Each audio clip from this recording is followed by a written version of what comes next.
लोग मुझसे पूछते हैं साहब आपके यहाँ यूपी में क्या सड़कों पे सचमुच नमाज नहीं होती? मैं कहता हूं कतई नहीं होती है, आप जाके देख लो। उन लोगों ने मुझसे कहा साहब कैसे होगा, हमारी संख्या ज्यादा है। हमने कहा शिफ्ट में कर लो।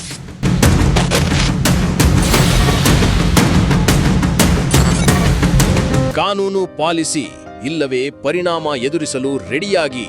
ಇದು ಬೇರೆ ಯಾರೂ ಅಲ್ಲ, ಇಡೀ ದೇಶದ ಮಾಫಿಯಾಗಳ ಪಾಲಿನ ಸಿಂಹಸ್ವಪ್ನ, ಭಾರತದ ಮುಂದಿನ ಪ್ರಧಾನಿ ಎಂದೇ ಬಿಂಬಿತವಾಗಿರೋ ಉತ್ತರ ಪ್ರದೇಶದ ದಕ್ಷ ಮುಖ್ಯಮಂತ್ರಿ ಯೋಗಿ ಆದಿತ್ಯನಾಥ್ ಅವರ ಲೇಟೆಸ್ಟ್ ಅಲ್ಟಿಮೇಟಮ್.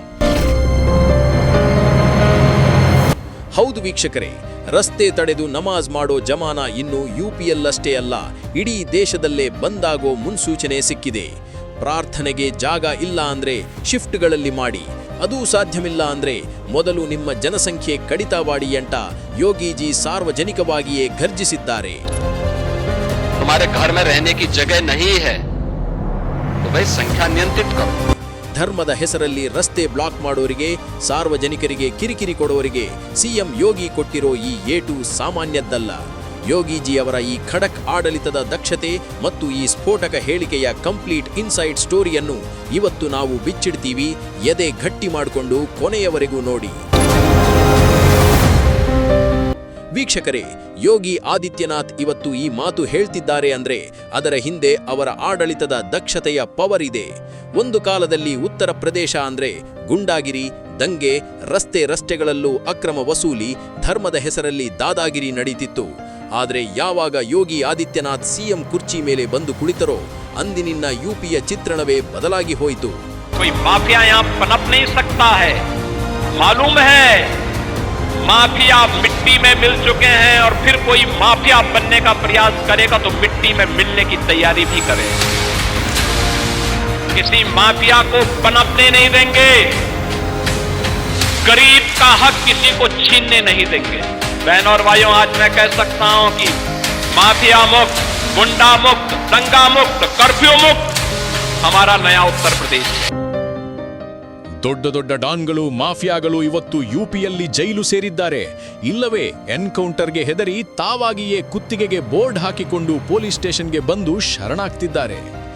ಧರ್ಮದ ಹೆಸರಿನಲ್ಲಿ ದಂಗೆ ಎಬ್ಬಿಸಲು ಯತ್ನಿಸಿದವರ ಆಸ್ತಿಪಾಸ್ತಿಗಳನ್ನು ಇದೇ ಯೋಗಿ ಸರ್ಕಾರ ಮುಟ್ಟುಗೋಲು ಹಾಕಿಕೊಂಡಿದೆ. ಯುಪಿಯಲ್ಲಿ ಮಹಿಳೆಯರು ಮಧ್ಯರಾತ್ರಿಯಲ್ಲೂ ಧೈರ್ಯವಾಗಿ ಓಡಾಡುವಂತಹ ಕಾನೂನು ಸುವ್ಯವಸ್ಥೆಯನ್ನು ತಂದಿಟ್ಟಿರೋದು ಯೋಗಿಜಿಯವರ ದಕ್ಷತೆಗೆ ಹಿಡಿದ ಕೈಗನ್ನಡಿ.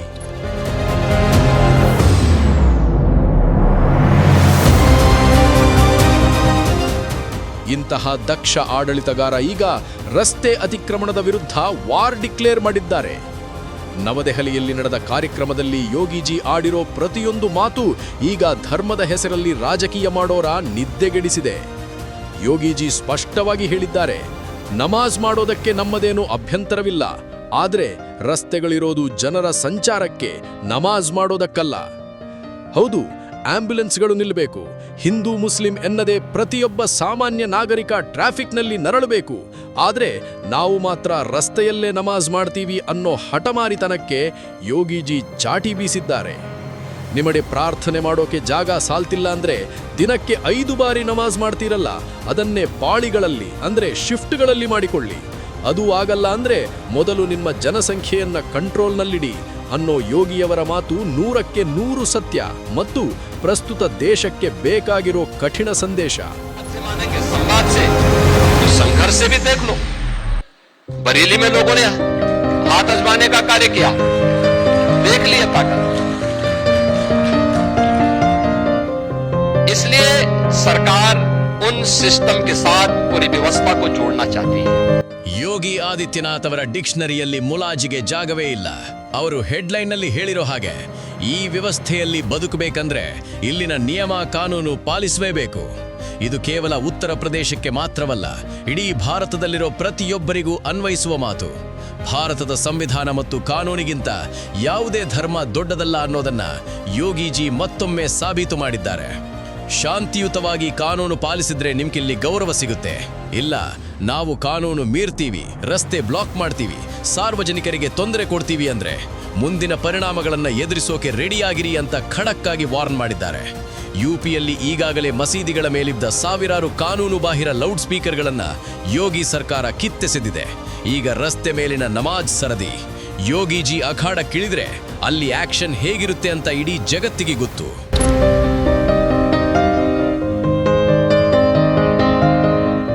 ಕೇವಲ ವೋಟ್ ಬ್ಯಾಂಕ್ಗಾಗಿ ಮತ್ತು ಒಂದು ನಿರ್ದಿಷ್ಟ ಸಮುದಾಯವನ್ನ ಓಲಾಯಿಸುವುದಕ್ಕಾಗಿಯೇ ರಾಜಕಾರಣ ಮಾಡುವ ಹೇಡಿ ನಾಯಕರ ಮಧ್ಯೆ ಯಾವುದೇ ಮುಲಾಜಿ ಇಲ್ಲದೆ ಸಾರ್ವಜನಿಕರ ಹಿತದೃಷ್ಟಿಯಿಂದ ಇಂತಹ ಸಿಡಿಲಿನಂತಹ ಕಠಿಣ ನಿರ್ಧಾರ ತೆಗೆದುಕೊಳ್ಳಲು ಸಿಂಹದ ಎದೆಗಾರಿಕೆ ಬೇಕು. ಆ ಧೈರ್ಯ, ಆ ತಾಕತ್ತು ಇವತ್ತು ಇಡೀ ದೇಶದಲ್ಲಿ ಯೋಗಿ ಆದಿತ್ಯನಾಥ್ ಅವರಿಗೆ ಮಾತ್ರ ಇದೆ.